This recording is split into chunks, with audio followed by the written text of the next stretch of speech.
ca să grăbim fierberea, că așa ne fierbe mâine. Wow! Ia, filmează aici un pic, ca să se vadă ce bine arată. Mamă, ce frumos a ieșit! Vă salut cu mare drag și în ocazia aceasta. Eu sunt Tapi, gazda voastră, și mă bucur că ne putem reîntâlni în bucătăria mea. Încă mai găsim în piețe sau în grădinile noastre ardei gogoșar, așa că azi vreau să vă prezint una din mâncărurile preferate în familia noastră, de la mic la mare, și anume ardei umpluți, pe care îi pregătesc la fel de bine și cu ardei gras verde sau roșu. Pentru că îmi place ca mâncarea să fie cât mai gustoasă, azi voi pregăti această rețetă cu multe legume, orez și ceva carne de curcan, plus verdeață din grădina mea. Dragii mei, ceea ce pregătesc eu este rețeta adaptată la gustul și nevoile familiei mele. Voi o adaptați după placul familiei voastre. Gata cu vorba, hai să trecem la treabă! Pentru această rețetă folosim 12 ardei gogoșari, 500 g carne de curcan, 200 g orez cu bob rotund, 2 cepe, 2 morcovi, un praz, o pătrime țelină, o jumătate legătură pătrunjel, o jumătate legătură mărar, sare după gust și 2-3 linguri ulei pentru călit. Pentru sos folosim 500 g bulion, 1 litru apă, o jumătate de linguriță cimbru, 4-5 foi de dafin, o jumătate linguriță piper poabe, o jumătate linguriță boia dulce și sare după gust. Mai întâi curățăm legumele.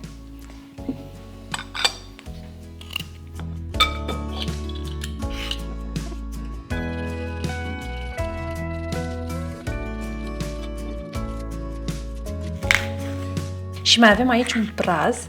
Dacă nu aveți praz, îl puteți înlocui cu o ceapă. Curățăm și ardeiul de cotori și semințe. Seamănă un pic cu ardeiul gras, mai ales ăsta că e foarte mare. Îl curățăm bine în interior.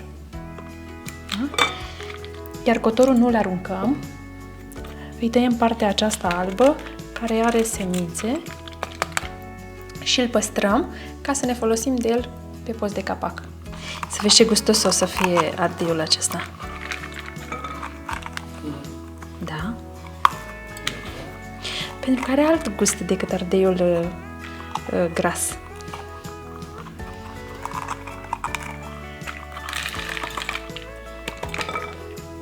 Chiar dacă nu îl pot curăța foarte bine de semințe în interior, am să-l spăl și atunci o să cadă toate semințele. Dacă nu vă plac aceste capace, din cotorul ardeiului puteți folosi roșie. Ardeiul acesta gogoșar este foarte cărnos și super gustos, așa că o să iasă un ardei umplut super. Ardeiul acesta umplut mi-aduce aminte de copilărie, așa ne făcea mamaie și mami. Toamna, când aveam ardei gogoșar în grădină. O bunătate! Ca să nu ne ocupe mult spațiu în gratiță, este de preferat să alegem ardei puțin mai înăltuți. Acesta este ideal. Deci cum este? Acesta este prea plat și o să ne ia foarte mult spațiu din cratiță, ceea ce nu vrem. Vrem să umplem cât mai mulți ardei. Eu am încercat să-i aleg cât mai înalți.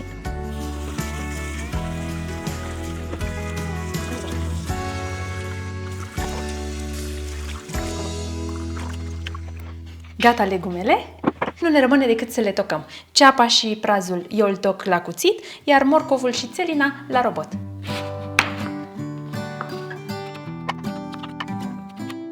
Dacă nu aveți robot, le puteți toca la cuțit sau la răzătoare.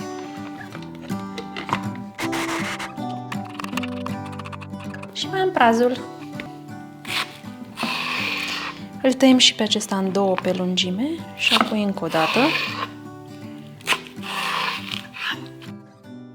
Apoi bucăți mici. Știi ce gust bun dă prazul? Este genial. N-ai zice că este un banal ingredient, dar este foarte bun. Și acum mergem la foc. Punem o tigaie la încins, în care adăugăm 2-3 linguri de ulei de măsline. Mie îmi place să gătesc foarte mult cu ulei de măsline, însă dacă nu aveți ulei de măsline de calitate, folosiți ulei de floarea soarelui. Cred că s-a încălzit. Ok, adăugăm ceapa și prazul. morcovul și țelina.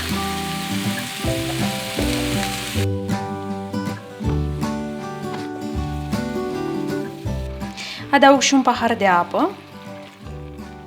Punem capacul și lăsăm la călit la foc mic. Cât timp se călesc legumele noastre, mergem să spălăm orezul și îl punem la muiat în apă. Okay. Eu îl pun într-o sită ca să-mi fie ușor și să nu-l adun de prin chiuvetă. El trebuie spălat foarte bine până când apa este clară. Punem apă în bol, punem și orezul și îl ținem așa în apă 5-10 minute cât timp călim legumele. Ce bine arată!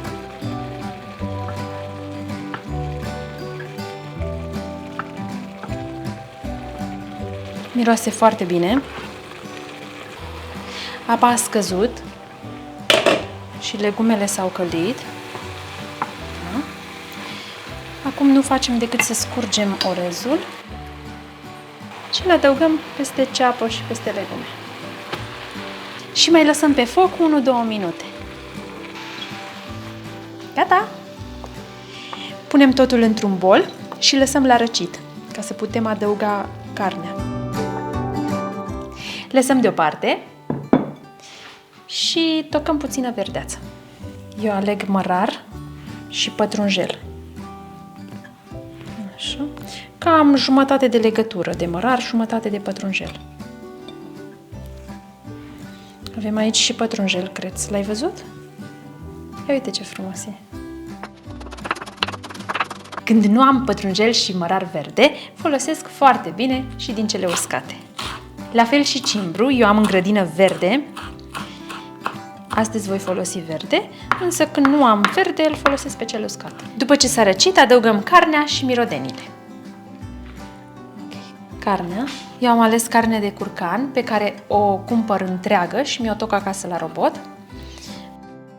Îmi place să pun verdeață multă, pentru că dă gust foarte bun. Punem sare,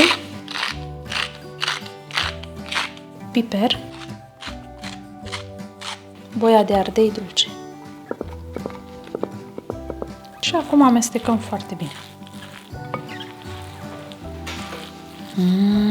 Arată bine, nu? Cum se vede acolo la tine? Foarte bine. Compoziția este gata. Nu ne rămâne decât să umplem ardeiul. Ca să fim siguri că se vor fierbe foarte bine înăuntru, aplicăm câte o tăietură în capăt, ca să intre lichidul pe acolo, ca să se fiarbă și ei foarte bine înăuntru. Și acum îi umplem.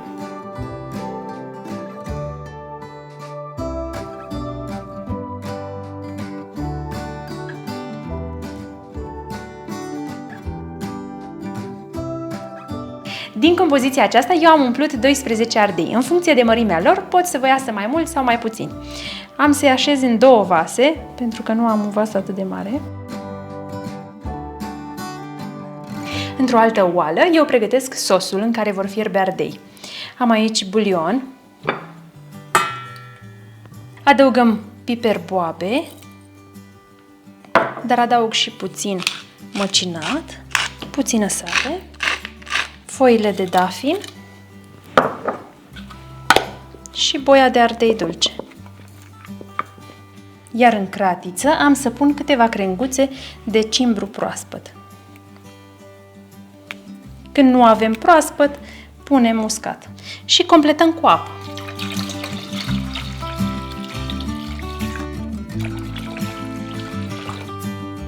Iar sosul acesta îl încălzim pe foc, pentru ca să grăbim fierberea ardeilor. E gata. Și cu grijă adăugăm peste ardei.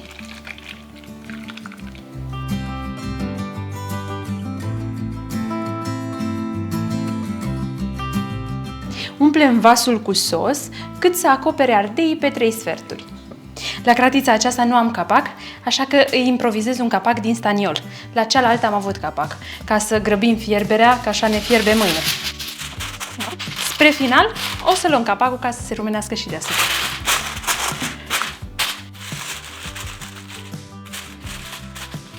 Cu Coacem ardeii la cuptorul preîncălzit la 220 de grade Celsius la programul cu încălzire sus și jos pentru aproximativ 2 ore. Gata, uităm de ei.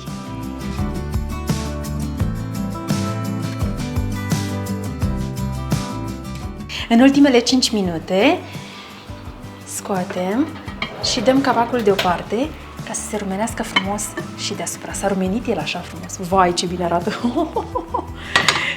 Super! Wow! Ia, filmează aici un pic ca să se vadă ce bine arată. Mamă, ce frumos a ieșit! Și mai lăsăm 5 minute.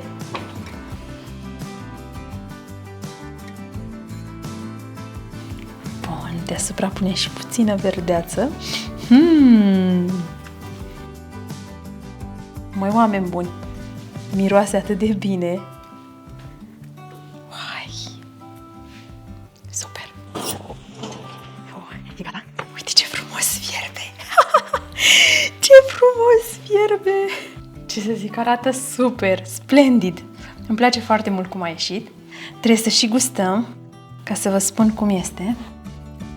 Ok, verdeața aceasta o adăugați după plăcerea voastră. Acum este greu să mă decid de unde să gust, de aici sau de aici. Nu mai pot de drag. Haideți să vă spun ce a ieșit. Că de arătat eu zic că arată super. Să vedem dacă pot să-l pun frumos pe farfurie.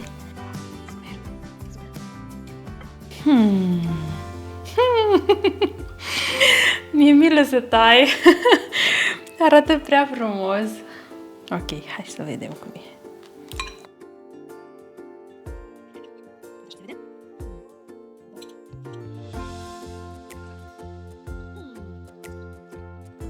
Chiar n-a ieșit sărat deloc.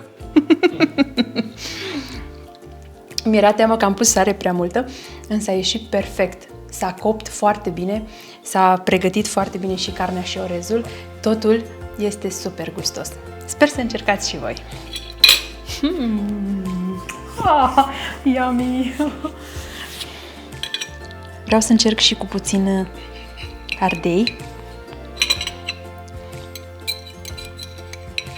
Pentru că ardeiul acesta este foarte bun de mâncat, are coaja subțire, așa că se poate mânca super bine.